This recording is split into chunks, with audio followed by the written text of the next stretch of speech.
The story begins with Miracle Guy, one of the world's greatest superheroes, on a mission high above Earth to repair a damaged satellite. Moments later, his best friend Techno arrives and hands him a special device that's needed to get the satellite back online. Unlike the other heroes, Techno doesn't have any superpowers. Instead, he relies on advanced technology and high-tech gadgets that allow him to fly and support the heroics team during dangerous missions. But as soon as Miracle Guy reaches the satellite, he realizes something is terribly wrong. The entire satellite has been completely destroyed, as if someone had deliberately torn it apart. He immediately reports what he sees to Techno. Just then, Miracle Guy notices a single alien spaceship drifting nearby. Thinking it's nothing more than a routine encounter, he confidently flies over and even starts taking selfies with it. Then everything changes.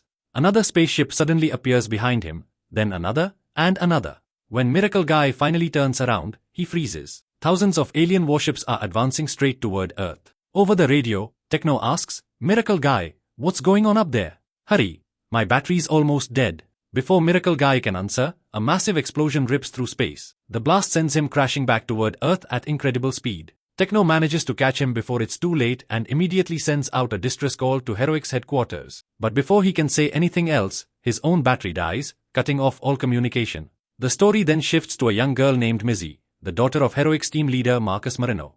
Unlike most superheroes, Marcus doesn't have any superpowers. Instead, he depends on his brilliant mind, incredible combat skills, and unmatched leadership, making him one of the most respected members of the entire team. Missy has an unusual habit. Every morning, she chooses her clothes based on her mood. Today she is wearing a black t-shirt, which means she doesn't feel like talking to anyone. She walks into the kitchen, where Marcus is making breakfast. Suddenly, a breaking news report appears on TV, showing Miracle Guy being rushed to the hospital after suffering serious injuries. Shocked, Missy asks, "Dad, what happened to him?" Trying not to worry her, Marcus replies, "It's probably part of a training exercise. He must have gotten hurt during the mission." Marcus had already promised Missy that he would never rejoin the Heroics team, so she quickly reminds him of that promise. A little later, Marcus drives Missy to school. But on the way, he receives an emergency alert. Thousands of alien ships have launched a full-scale invasion of Earth. Without wasting another second, Marcus heads straight to Heroics headquarters. Inside the command center, Ms. Granada initially decides to send only 2 superheroes to investigate. Marcus immediately objects. "There are far too many enemy ships. 2 heroes won't stand a chance." "Then we'll send 3, Granada replies. Marcus pulls up the satellite images, revealing thousands of alien warships surrounding the planet. The moment Granada sees the footage, she realizes the situation is much worse than anyone expected. She immediately orders the entire Heroics team into action and tells her staff to inform the president about the global threat. Before the team leaves, Granada asks Marcus to join the mission as well. Marcus shakes his head. "I promised my daughter I'd never be part of the team again." Granada looks him straight in the eye. "That wasn't a request, Marcus. That's an order." Knowing he has no choice, Marcus reluctantly suits up for one final mission. Meanwhile, Missy is at school playing with her friends when several Heroics security agents suddenly arrive and escort her away. On the way, Marcus calls her. "Are they taking you to headquarters?" "Yeah," Missy answers. "Good. Once you get there, everything will make sense." When Missy arrives at headquarters, she's greeted by Miss Granada. Granada explains that all the superheroes have already left on the mission, so the children will remain safely hidden until their parents return. She then takes Missy to a heavily secured underground bunker, where several other superhero kids are already waiting. Each one has a unique ability. Noodles can stretch his body like rubber. Wheels possesses superhuman intelligence. Incabela can manipulate objects using the power of her voice. Ojo never speaks, but she can predict future events through her drawings. Facemaker can transform his appearance into anyone else's. Slow-mo can slow everything around him down. Rewind and fast-forward are twin siblings who can manipulate time. Guppy can control and reshape water into anything she imagines. And Wildcard possesses multiple superpowers, but he has absolutely no control over them. Curious, the other kids ask Missy what her power is. She smiles awkwardly and says, "I don't have one." The room falls silent. "Wait, you don't have any powers?" The kids can't understand why an ordinary girl has been brought to the same bunker as them. As Missy studies Ojo's drawings, she slowly realizes that they aren't ordinary sketches at all. Every drawing predicts something that's about to happen. A few moments later, Missy tells everyone to turn on the TV. The news confirms their worst fears. Thousands of alien warships have launched a massive attack across the globe. Shark Boy, Miracle Guy, Lava Girl, and the rest of the Heroics team fight back with everything they have. But the aliens vastly outnumber them. One by one, every superhero is overwhelmed and captured. In the end, only Marcus remains. He fights as long as he can, but eventually he's surrounded and taken aboard the alien mothership as well. Watching their parents lose for the very first time leaves the children completely devastated. They had always believed their parents were invincible. A short time later, the president addresses the world with an emergency broadcast. He reveals that the alien Supreme Commander has given humanity just 3 hours to surrender. If they refuse, the aliens will take control of the entire planet. As soon as the president's broadcast ends, Miss Granada appears on every screen with an urgent announcement. She orders all the children to remain inside the underground bunker and warns them that no one is allowed to leave under any circumstances. But then Missy shows everyone one of Ojo's drawings. The picture clearly reveals that aliens are about to break into the bunker. Missy immediately realizes that staying there isn't an option. If they wait any longer, they'll all be captured. Even though she doesn't have any superpowers, she has something just as valuable: her father's natural ability to lead a team. Wildcard refuses to follow her, but every other kid decides to trust Missy instead. Outnumbered, Wildcard reluctantly agrees to go along with the plan. Missy quickly comes up with an escape strategy. According to the plan, Facemaker tricks the security guards into entering the room. The moment they step inside, Guppy jumps into action and knocks them unconscious while Noodles secretly steals one of their access cards. Unfortunately, one guard manages to trigger the security alarm. Instantly, every exit inside Heroic's headquarters goes into lockdown. At the same time, alien forces begin breaking into the bunker. The first person they capture is Wildcard. Thinking fast, Missy tells Rewind to reverse time. Rewind activates his power, sending time back just a few seconds. This time, before the guard can reach the alarm, Wheels stops him. The kids grab the access card, escape the bunker, and race toward the headquarters exit, determined to rescue their parents. But before they can get outside, Missy runs straight into Miss Granada. Granada immediately orders every security guard to seal all exits. Within seconds, the children are completely surrounded. Without hesitation, Missy turns to Incabella. Sing! The moment Incabella starts singing, powerful sound waves lift every guard into the air, leaving them suspended in a perfect line. Using the floating guards like stepping stones, the kids climb over them, escape the building, steal the Heroic's transport bus, and set off on their rescue mission. But they don't get very far. More security guards suddenly block the road. Once again, Missy tells Incabella to use her powers. As she sings, the entire bus begins floating high above the streets. Everything seems under control, until the flying bus heads straight toward a building.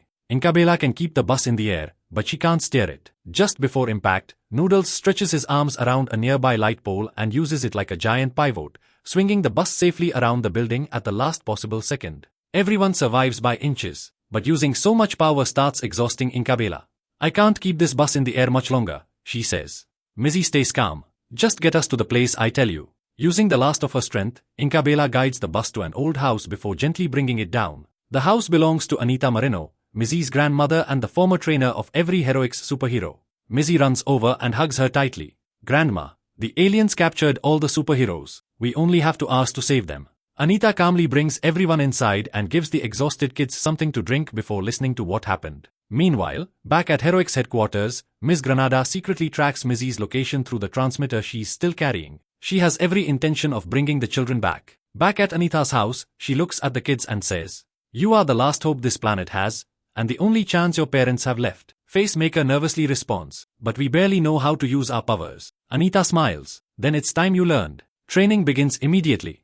Each child spends hours practicing their unique abilities, gradually learning how to control their powers far better than ever before.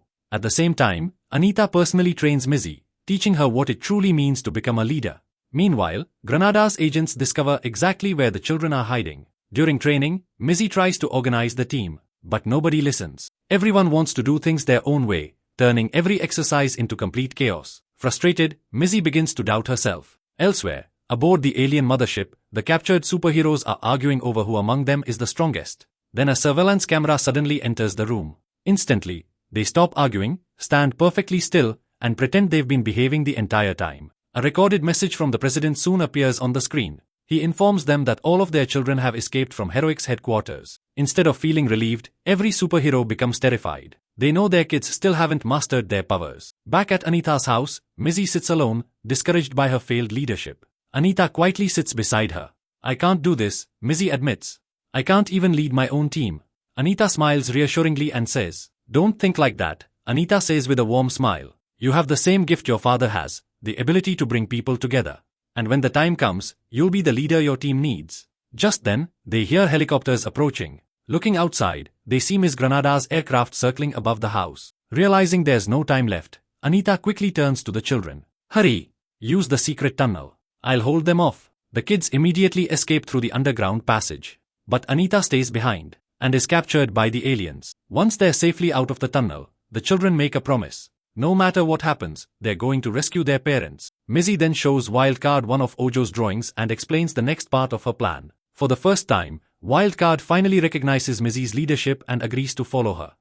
A few moments later, the kids spot a nearby alien spacecraft. Missy decides they'll use it to sneak aboard the alien mothership.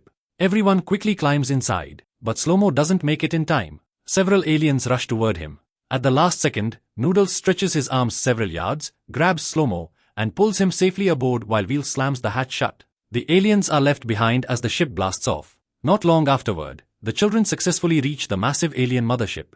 As soon as they arrive, Wheels modifies Missy's transmitter, making sure no one can track their location anymore. From there, the team follows Missy because the tracker built into her bracelet is picking up her father's signal. But before they can get very far, several alien creatures suddenly ambush them. Without hesitation, Inkabela begins singing. The powerful sound distracts the creatures just long enough for the kids to escape. After running through the ship, they eventually arrive inside a massive chamber. Standing in the center is a gigantic mysterious pyramid. Then they notice the president standing beside it with several government officials. The president calmly announces, "The launch will begin in exactly 1 hour." The children exchange confused looks. They immediately assume the pyramid is filled with thousands of aliens waiting to invade Earth the moment it's activated. Even worse, they begin to suspect that the president may actually be working with the aliens. Just then, Ms. Granada arrives. Smiling, she says, "You kids did an excellent job. I only made it this far because of you." Something about her words doesn't feel right to Missy. At that exact moment, Ojo silently shows Missy another drawing. This one depicts Granada standing alongside several aliens. Now Missy is certain Granada is hiding something. Seconds later, the president walks closer. Without warning, long tentacles burst from his body. Before the children can react, the president and Granada capture every one of them and lock them inside a secure holding room. Granada keeps the key for herself. Meanwhile, aboard another section of the mothership, the captured superheroes can't stop worrying about their children. None of them know whether their kids are safe, or even still alive. Suddenly, a mysterious masked warrior enters the room. One by one, the warrior easily defeats every superhero. Then the mask comes off. To everyone's surprise, it's Anita Moreno. The aliens captured her earlier and brought her aboard the ship. Anita looks at the heroes with obvious disappointment. "You never trained your children properly," she says. That's why they couldn't stop the aliens, even when they worked together. Elsewhere, the children desperately search for a way out of their prison cell. But there isn't a single exit. Then Missy comes up with an unusual idea. She encourages everyone to think about their parents. As they share emotional memories, the children slowly begin to cry. Missy collects their tears and hands them to Guppy. Using her powers, Guppy transforms the water into a perfectly shaped key. The key fits the lock, and the cell door swings open. The moment they're free, Missy says, "We have to stop that pyramid from launching." But Wildcard ignores her and storms off on his own. Meanwhile, Granada watches everything through the security cameras. Seeing the team fall apart makes her smile. She immediately leaves with her soldiers to capture Wildcard. The remaining children suddenly find themselves surrounded by aliens. But this time, things are different. They're finally working together as a real team. Combining their abilities, they begin taking down the aliens one after another.